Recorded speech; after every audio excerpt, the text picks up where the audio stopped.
And one of the reasons I really exposed all of this was because they Welcome to Romis Update Channel.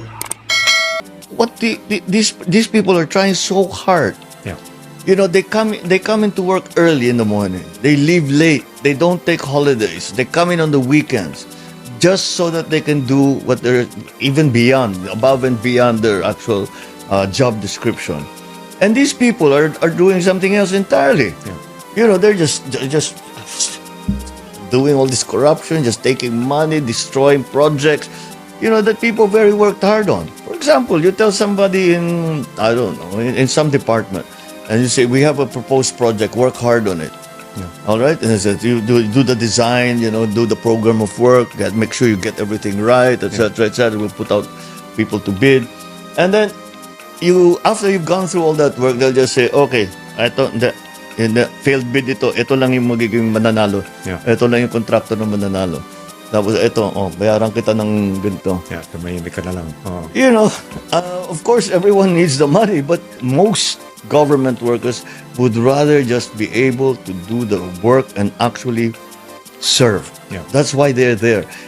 Government service is not easy. Yeah. We must respect that people are really working very hard and trying their best. You cannot paint everyone in government with the same brush as all of these corrupt operators that you see in government. And yes, there are many, many of them, but you will find they do not filter down. These people are making serious sacrifices, time away from their family, money out of their own pocket, things like that. Yeah. And they do this constantly, every single day. That is not the face of government. And these corrupt people are not the face of government. All they are is the face of corruption. Yeah. That's all they are. They are not typical of government. I agree with you on that. Yeah.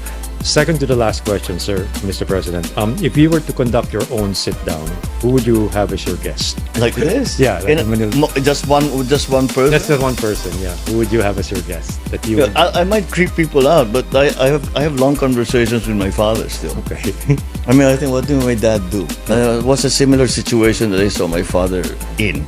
And what did he do? Yes. And if I asked him, Dad, what am I supposed to do? What would he say? So that's because I'm in government, Yeah, and I'm right. president, Yeah. and he was president. Right. That's a treasure trove of good advice right Yeah. there. I try to look back and sort of see what you know of what you know of him. Yeah. What would he say? Okay. How would he judge what you just did? Anak, mali yan. Or anak, very good. Or whatever, you know. So the one thing, since I became president, sometimes I hear in the back of my mind, it's like my father and some of his other political allies, yung sa generation niya. Mahirap ano. But you knew that. You knew it was mahirap. Mahirap ano. There was the honeymoon the first year, you got the first year and stuff, but you knew things were gonna get tough. Well, I have the advantage of having watched my father being president at very, very close quarters. Yeah. So, yes, you know, you have a good idea, but you don't really know until you're there. Yeah. You're more than halfway now through your term, no? And I'm guessing thoughts sometimes of legacy creep in, coming into play in terms of what you're doing. Now that you've poked that hornet's nest of corruption, what are your priorities for the next 2 years, and what do you see as what you would want to be best remembered for? This question of legacy keeps coming up. It's not something that I think about, quite frankly, because legacy is when you die, right? I'm not about to die. Okay. At least that's not my plan. I'll just say what are the directions I want to go towards in the time remaining. First of all, the social programs are important. People have to have a good healthcare system. People have to have food to eat.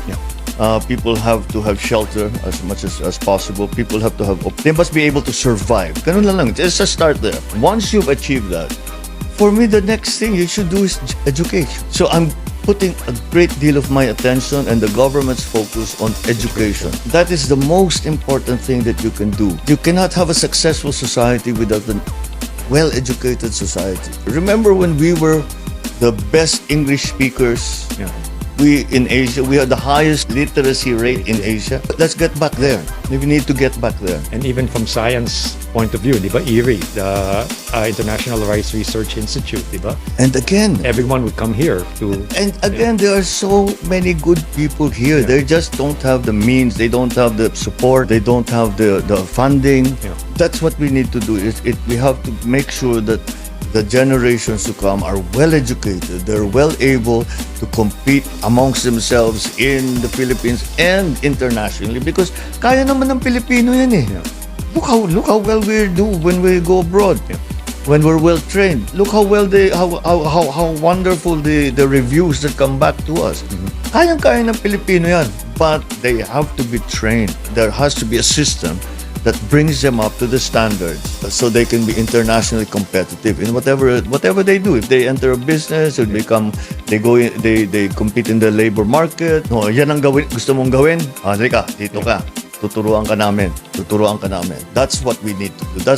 We have to have that system there.